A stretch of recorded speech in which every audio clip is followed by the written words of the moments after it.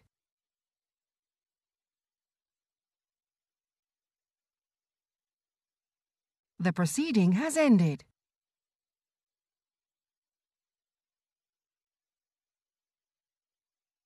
The proceeding has ended.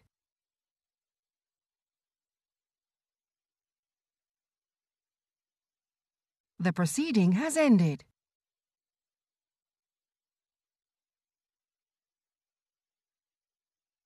The proceeding has ended.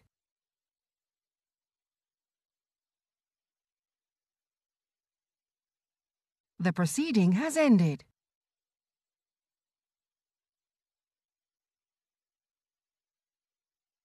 The proceeding has ended.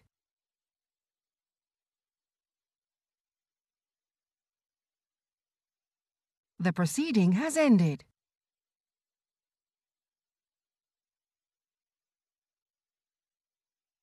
The proceeding has ended.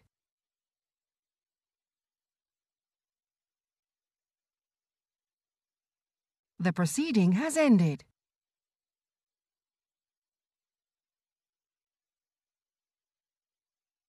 The proceeding has ended.